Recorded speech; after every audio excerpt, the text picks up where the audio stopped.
right, everyone, we've made it to a new week. We have concluded week 11 of The Artist's Way, and once again, I'm in a new place. This one's very bohemian, Moroccan, very beautiful. I would love to have a room in my future house to look just like this. So I'm currently in a yurt. This is an Airbnb in Portland, Maine, and it's just really cool. I love it here. I just am spending one night here, but it's such a beautiful place. The sun is shining outside. It's finally warm in Maine, and I'm excited to get after the day, but I will be sad to leave this beautiful place. But anyways, let's get into what week 11 of The Artist's Way entailed. So week 11 is named Recovering a Sense of Autonomy. And I have to say, this may be my favorite week of all because I experienced so many synchronicities, even up to last night. And yesterday was probably one of the best days ever. I don't know why. I was gifted free stuff and the sun was shining, wildflowers everywhere. I had great conversations with strangers, and it was just like the most wonderful, perfect day. And I drove through so many small, quaint, adorable coastal towns on Maine. It was just an amazing day. Let's just get into what this chapter has to say and what Julia Cameron is teaching us this week. So the chapter starts out with acceptance of accepting that you are an artist, and you have to keep reminding yourself that you are an artist. I actually do this quite frequently in my pages. I tend to end them in a few affirmations, and one of those are, I am an artist. I'm like, yes, I am an artist. I may not be the most phenomenal artist. I'm really beginner at almost everything I do, but I am an artist. Why not? This is something that she wrote here and how she began the chapter that really spoke to me, because this is how I feel, exactly how I feel. A lot of you know that I have a 9-to-5 job and it drains me. What I have started doing that has helped in the last few weeks is I began waking up at 5 a.m. and doing all my artist work and morning pages and eating a breakfast and creative work from 5 to 8:30 a.m. and then I go and hop on my laptop and do my corporate job, because I find that in the afternoon or evenings I lose all motivation to do anything productive or work on my art. So this is something I've been doing and it has helped tremendously.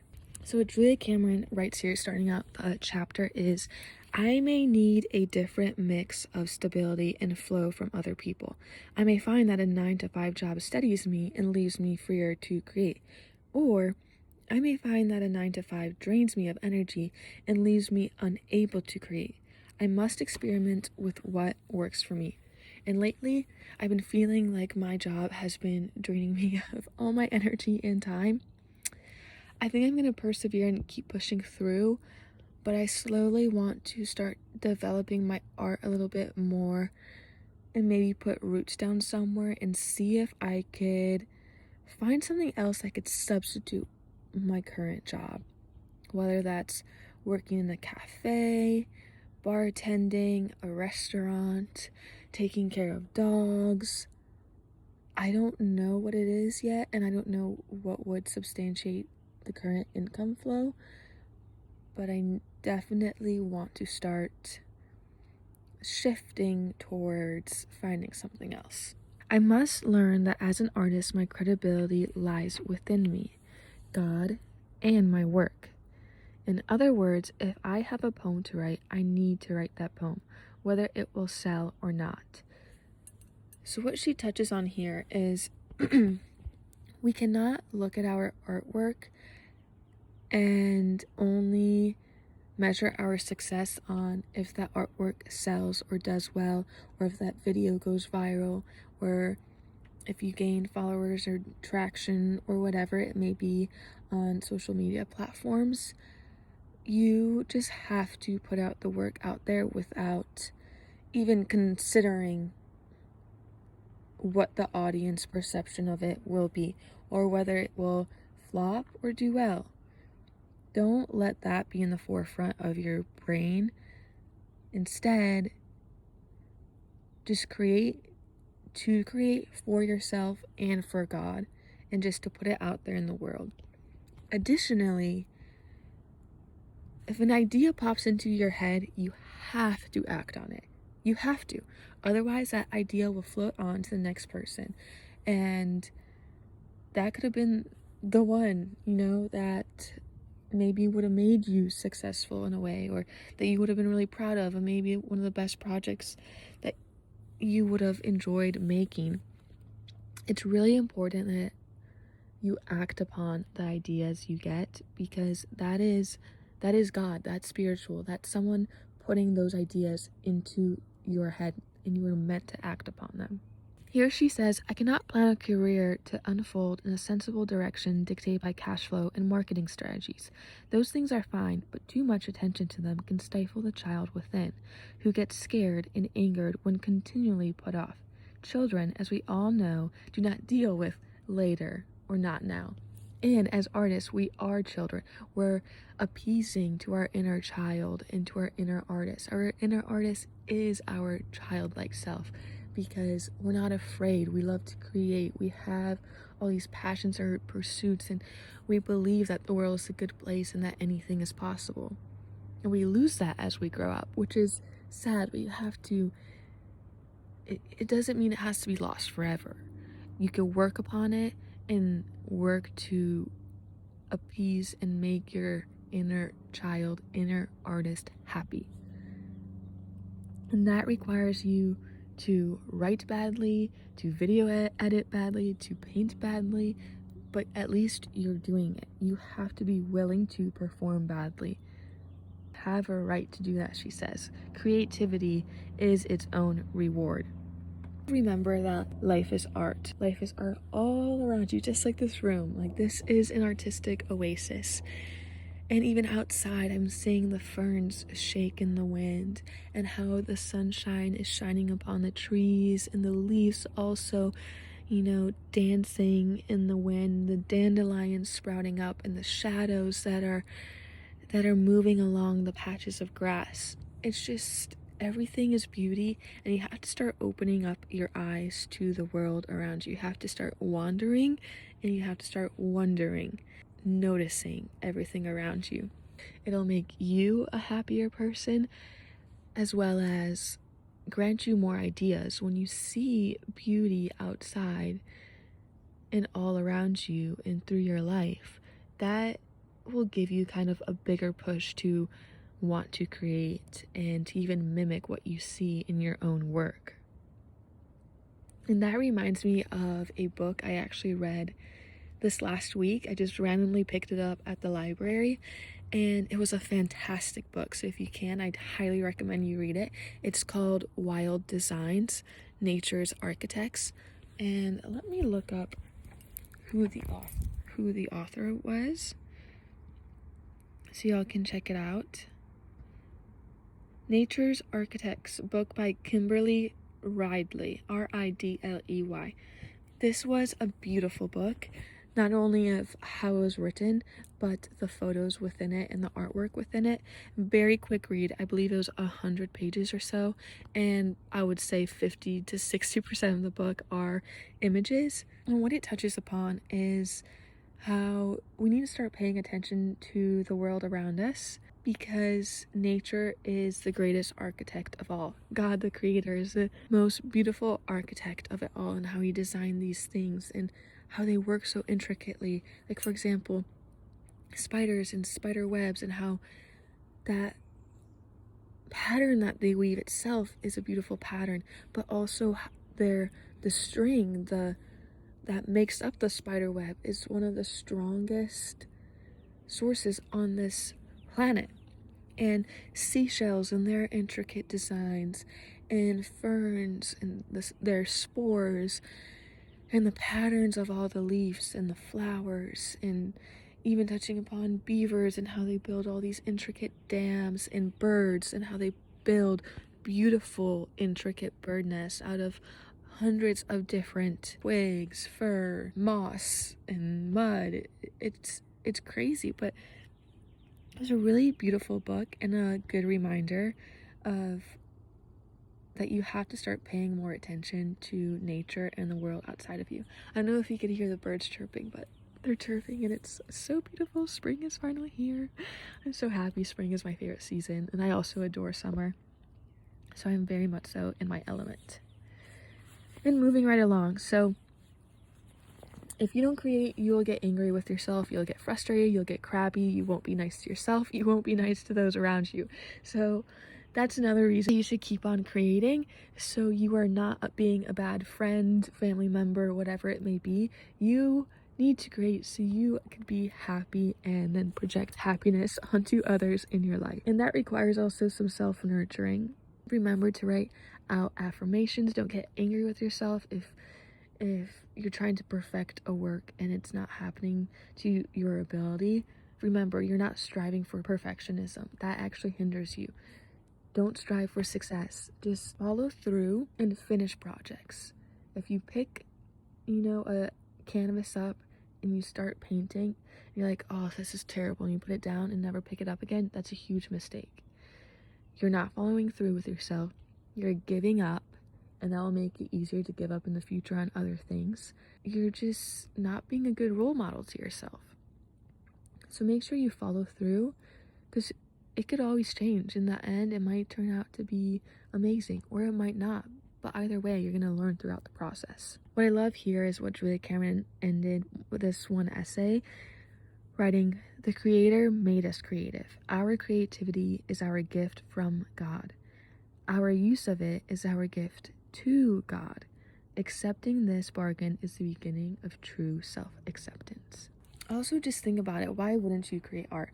As humans, we have been creating art for centuries. I mean, even look at the Egyptian pyramids. That itself is one of the most exquisite art forms we've ever seen. But even within those pyramids, and what we found in caves from the Ice Age of people creating drawings on the walls, we have always been drawn to art. People have made pottery, and yes, this is also because they were useful skills and we needed something to eat out of. Not necessarily, but obviously it's very helpful.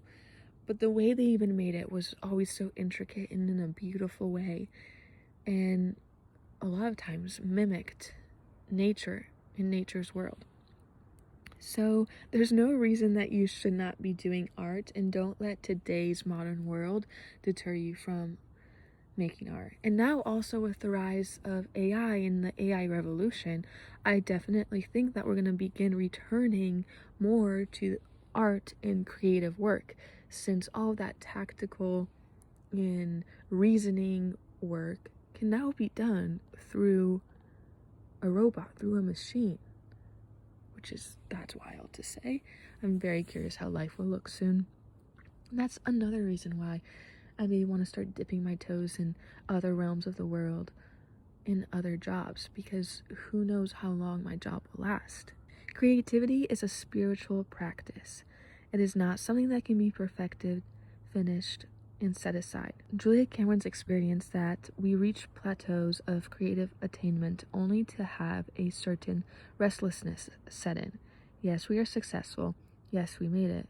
But, in other words, just when we get there disappears. And that always becomes somewhere further. You have a new lofty goal to make it to. The stringent requirement of a sustained creative life is the humility to start again, to begin anew. It is this willingness to once more be a beginner that distinguishes a creative career.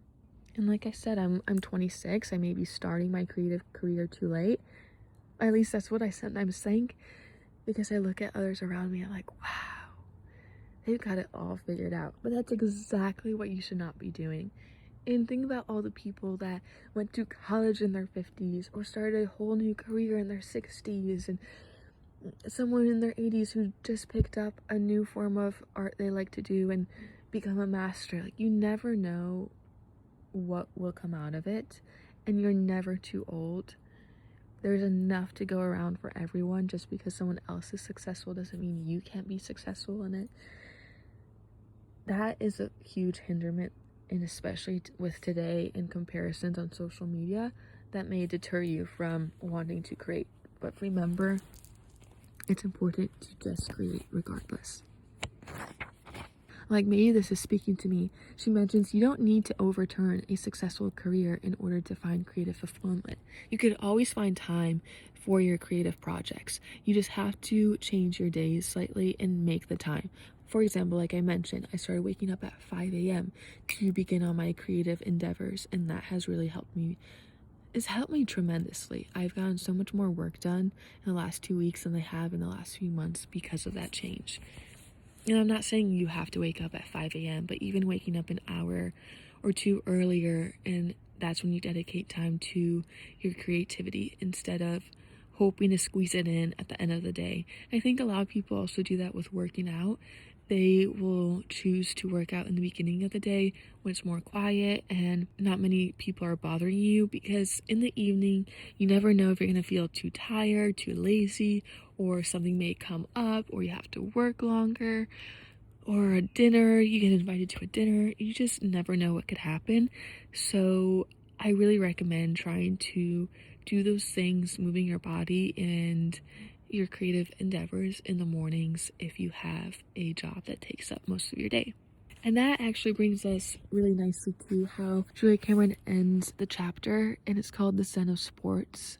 This is about how moving our body is really important, not only for our physical and mental health, but also for us to realize that we could do hard things and that we show up for ourselves and we continue to do so. It's a way to connect with the outer world, especially if you go running outside, on walks, swims, going into the ocean, biking, any sports. And a lot of these things help bring out solutions to problems and new ideas into your head. And she mentions here someone who likes to swim, and that rhythmic and repetitive action helps them get through their to-do list in their mind and think about all the things that they need to do or solve, and the solutions do appear.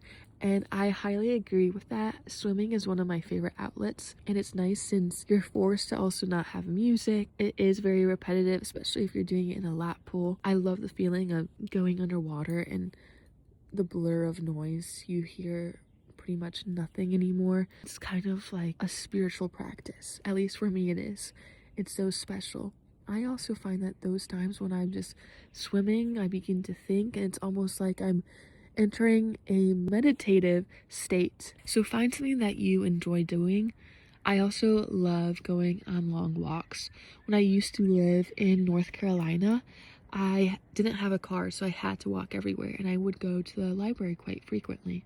And it was around a 35-minute walk, but most of the time I would try going through a different neighborhood or a different street to see something new.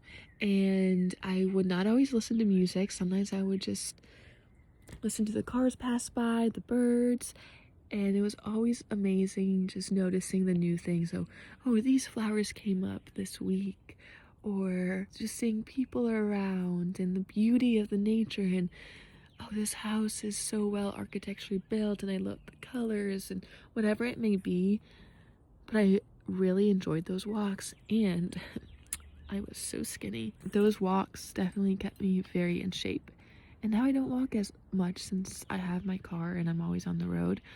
But I'd like to, and I need to get back into working out because I'm starting to feel frustrated with myself and my body, and just like a irritation and fogginess of my brain since I'm not moving as much as I should and dedicating time to wandering and wondering. Exercise teaches the rewards of the process. It teaches a sense of satisfaction over small tasks well done. Rather than scotch a creative project when it frustrates us, we learn to move through the difficulty. And God appears to you through these different exercises.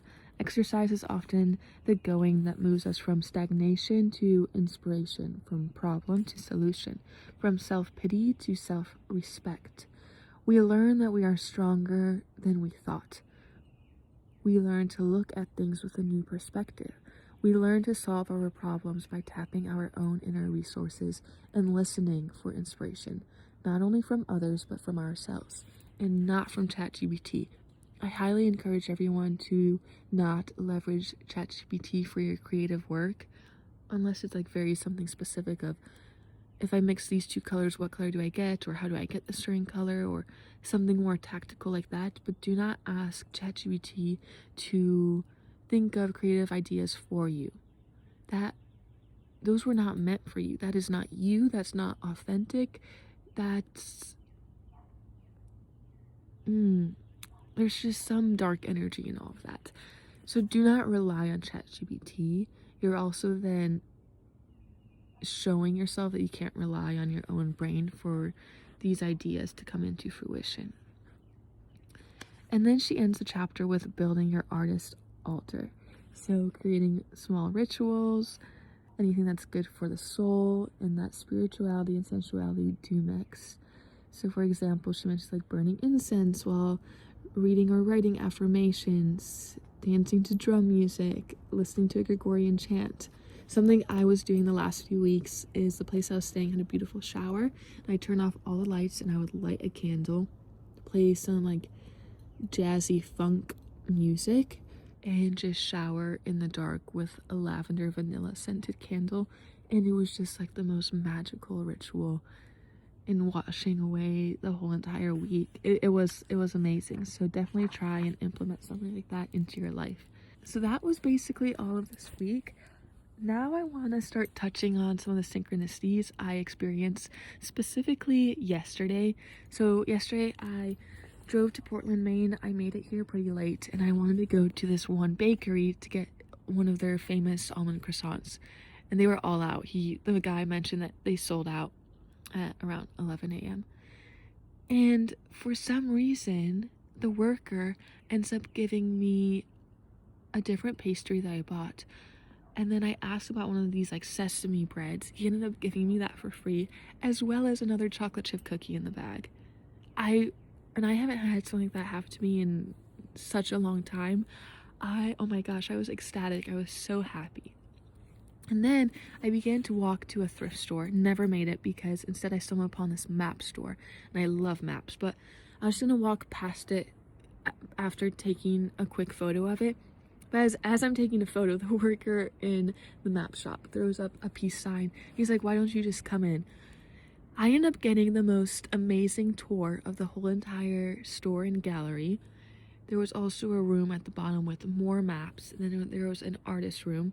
Then he showed me that he actually knows the owner. He has a place in the gallery that he sometimes stays in and lives in, as well as he paints. And he showed me so many of his oil paintings.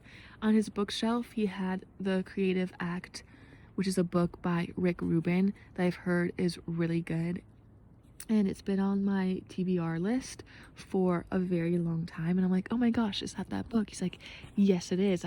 He said he actually likes listening to the audiobook while he paints, which I think is a phenomenal idea. And then he gifted me the book, so I got this book, and then we continued chatting. He's like, have you ever read The Artist's Way? I'm like, oh my gosh, have I ever read The Artist's Way? I'm almost done with The Artist's Way for the first time.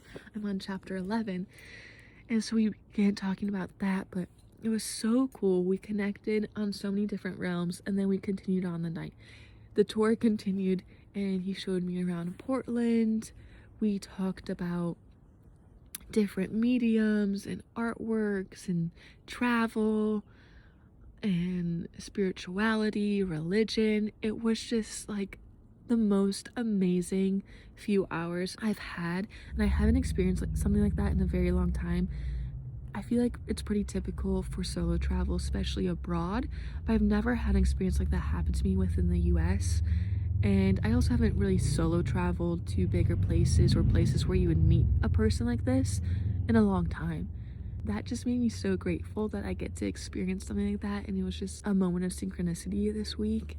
I feel like it was just a sign to keep going and diving into your artwork. I just felt so lucky. Just kept saying yes. I did want to come back to this yurt yesterday and spend more time here and get some work done. I also have some corporate work to, catch up on. And instead, I did not. I just kept saying yes, and like, what's the next thing? And I even saw a pig in the street. Someone had a pet pig. There was live music.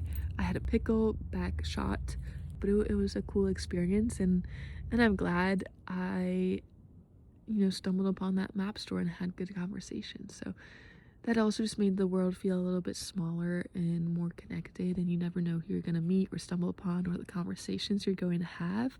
It was just very reassuring. Are there any moments that you experienced synchronicity this week, and what type of artwork or creative project are you working on? I'm curious.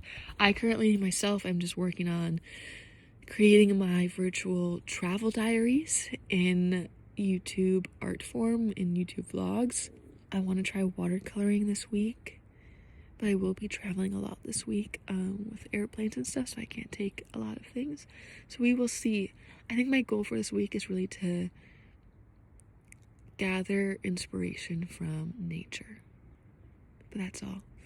Well, thank you guys so much for watching. I hope you enjoyed this week and enjoyed me being in this really cool yurt. Yeah, let me know what you thought. And I hope the artist way is going well for you guys. Bye.